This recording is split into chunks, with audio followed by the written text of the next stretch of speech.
Right now, more than 180 million people are living under extreme heat alerts. Some cities are hitting 105, even 110 degrees. Boston just tied a daily heat record. It's only hit 29 times in its entire history. If you're a homesteader, this isn't just uncomfortable. This is the kind of heat that can strip every blossom off your tomato plants in a single afternoon. It's the kind of heat that can push a healthy chicken into organ failure in under an hour. And it's the kind of heat that can quietly rob your solar panels of 15% of their power at the exact moment your well pump needs it most. I pulled together the full emergency protocol for this heat dome. What to do for your garden, your animals, and your power and water systems. And I'm handing you all of it right now. Garden emergency protocol. Let's start with your garden, because plants are usually the first thing to show you trouble. Here's what's actually happening inside a plant once temperatures cross 80 to 90 degrees. The plant loses water through its leaves faster than its roots can pull water back in, transpiration outpacing absorption. And that's why a perfectly healthy-looking plant can go limp in a matter of hours. Once the roots sense that stress, they close the tiny pores on the leaves, called stomates, to stop losing more water. But that also shuts down the plant's natural cooling system, and that's when you start seeing scorched, bleached leaves and fruit. So here's what to look for. Nightshades, tomatoes, peppers, eggplant will fold their leaves inward to conserve water. You'll see sunscald, which looks like bleached or crisped patches on leaves and fruit. And above 90 degrees, tomatoes, peppers, and cucumbers can drop their blossoms outright because the pollen itself stops being viable. No blossoms, no fruit. Here's the fix. And timing matters more than almost anything else. Water between 5 and 9 in the morning, not midday. Midday watering can lose half its water to evaporation before it even reaches the roots. And droplets sitting on leaves in full sun can actually magnify the light and burn the foliage. Water slowly deep at the soil line, drip irrigation, a soaker hose, or hand watering right at the base until you're saturated 5 to 6 inches down. Push your finger into the soil. If it's dry past the first knuckle, it's time to water. Next, mulch. 2 to 4 inches of straw, pine needles, or shredded leaves over your beds will keep that root zone noticeably cooler and hold moisture in. Skip wood chips in your vegetable beds right now. As they break down, they actually pull nitrogen out of the soil, which is the opposite of what a stressed plant needs. Leave a 1 to 2 inch gap around each stem so you're not inviting rot. And if you can, get shade cloth up. 30% density over tomatoes, peppers, and squash can drop fruit surface temperature by 15 to 20 degrees. 40 to 50% for seedlings and new transplants. 50 to 60%. Ideally white or a reflective material like aluminate for lettuce, spinach, and other greens that will bolt straight to seed in this heat. Mount it 2 to 4 feet above the canopy on hoops or a frame and keep the sides open, so heat escapes out the top instead of getting trapped underneath. And just as important as what to do, here's what to stop doing immediately. Do not fertilize. It forces new growth a heat-stressed plant can't support. Do not prune, and do not remove tomato suckers. Those leaves are literally shading the stems and fruit from the sun. Do not spray horticultural oils or insecticidal soap above 90 degrees. It will burn the leaves. And ease off mowing. Let your lawn grow a little taller so it can shade its own soil. Your garden's stress signs are visual. You can see a plant wilting and still have time to save it. Your animals don't give you that same warning window. Heat stress in livestock moves fast, and if you miss it, it can be fatal within the hour. Livestock and poultry emergency. If you keep chickens, this is the section to pay closest attention to, because backyard flocks are some of the most vulnerable animals on a homestead in a heat dome like this. Here's why. Chickens don't have sweat glands.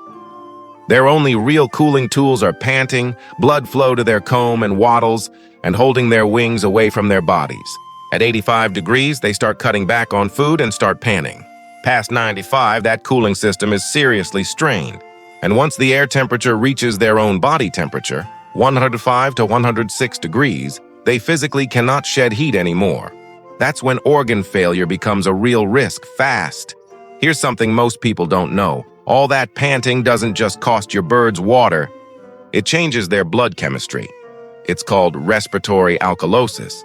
and it actually binds up the calcium they need to build eggshells. That's why egg production drops and shells get thin and fragile during a heat wave. It isn't the heat directly cracking the shells, it's the panting. So here's your action plan. Water first always. Chickens can drink 2 to 4 times their normal amount in this heat, and if that water climbs above 105 degrees, they'll actually stop drinking it. The fastest road to dehydration. Keep multiple shaded water stations, flush the lines regularly, and drop in a frozen water bottle or ice block to keep it under 80 degrees. For up to 3 days, add electrolytes to the water, a 0.6%. Potassium chloride solution works well. And mix sodium bicarbonate into the feed or water to help rebalance that blood chemistry and protect eggshell quality. Shift your feeding schedule too. Feed early morning and late evening only, and pull feed 6 hours before peak afternoon heat. Digestion itself generates heat, so you don't want your birds digesting a heavy meal at 2 p.m. Skip cracked corn and scratch grains. They raise metabolic heat and offer frozen treats instead. Watermelon slices or frozen vegetables work great. In the coop, airflow beats almost everything else. Get a fan moving air across the birds, open vents and windows, and if your roof is dark, a coat of reflective white paint helps a lot. Lower the roosting perches, since heat rises and pools right at ceiling height. And a shallow pan of water lets birds wade and cool off through their feet. Now, you need to know the difference between a bird that's managing the heat and a bird in real danger. Mild stress looks like panting, wings held out, maybe crouching to expose the skin under the wings, but the bird is still alert. Severe heat stress, heat stroke, looks like heavy open-mouth panting, a pale comb, limpness, disorientation, or a bird that's unresponsive. If you see those severe signs, here's the emergency response. Submerge the bird's body up to the neck. Keep the head dry, in cool, not icy water, and move it into shade immediately. That single action can be the difference between life and death. Quick note, if you keep goats or sheep, they handle heat better than poultry, but they still need shade big enough for the entire herd to lie down at once. And if you were planning to shear, don't. Bare skin in a heat dome is a sunburn and sun-scald risk. Save shearing for spring. And keep all handling, moving, or vet work before 10 a.m. or after 4 p.m. Keeping your animals and yourself cool depends entirely on your power and water systems still working. So let's talk about the part of the homestead most people don't think about until it fails on them. Off-grid power and water survival, is probably your most critical and most overlooked system right now. If the water table drops during a drought like this, your pump can start sucking in air instead of water, which overheats it or burns it out completely. Watch for these warning signs: sputtering or spitting air when you turn on a faucet, a drop in water pressure, milky-looking water that clears after it sits, or sediment showing up in your toilet tank. If you see any of that, shut the pump off immediately. Running it dry is how you turn a low water table into a burned-out motor and a 5-figure repair. If you want a long-term fix, a non-pressurized holding tank, even a 500-gallon tank, installed between your well and your house lines lets the pump run slow and steady to refill the tank, instead of cycling on and off to meet sudden demand. That single change dramatically extends pump life. Now here's something that surprises a lot of people. Your solar panels do not get more efficient in this heat. They get worse. Panels are rated at 77 degrees.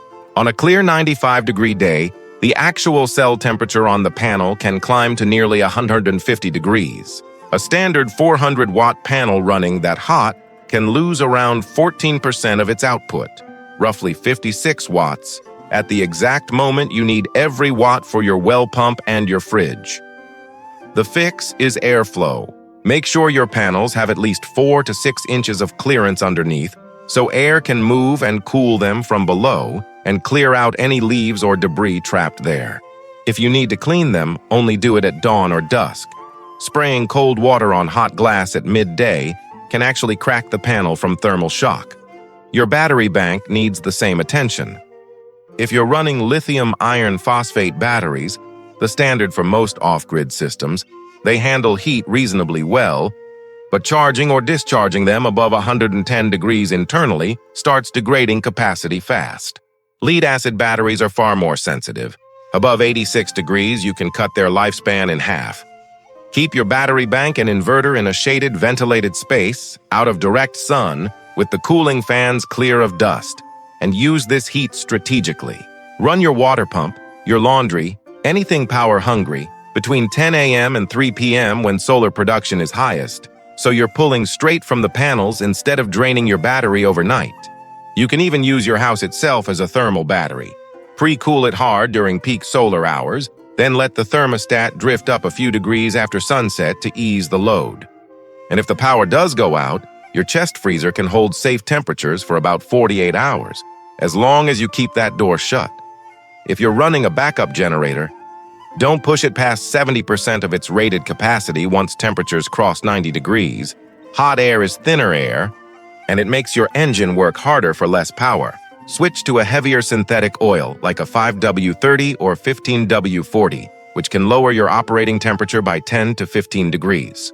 Keep the air filter and cooling fins clean, and always let the generator cool for a full 20 to 30 minutes before refueling. Spilled fuel on a hot engine is a real fire risk. Rapid fire checklist recap. Okay, that was a lot. So let's boil this whole video down into the checklist you can actually screenshot and run through today. Garden water, 5-9 a.m. at the soil line. Mulch 2 to 4 inches. Get shade cloth up. Stop fertilizing, pruning, and spraying. Flock. Ice-cold water stations. Electrolytes for 3 days. Feed only in the early morning and evening. Know the difference between panting and true heat stroke. Systems. Shut the well pump off at the first warning sign. Keep solar panels clear and only clean at dawn or dusk. Protect the battery bank from heat. Never push the generator past 70% load. This heat dome isn't done yet. And honestly, this kind of extreme heat is becoming more common every summer. But now you've got the actual protocol.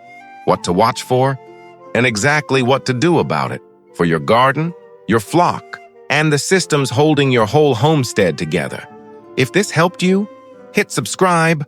I'm going to keep covering exactly this kind of real, practical homesteading survival content as the seasons change. And if you want the deep dive on building an off-grid water backup system before the next drought hits, that video's linked right here. Go watch that one next. Stay cool out there, and I'll see you in the next video.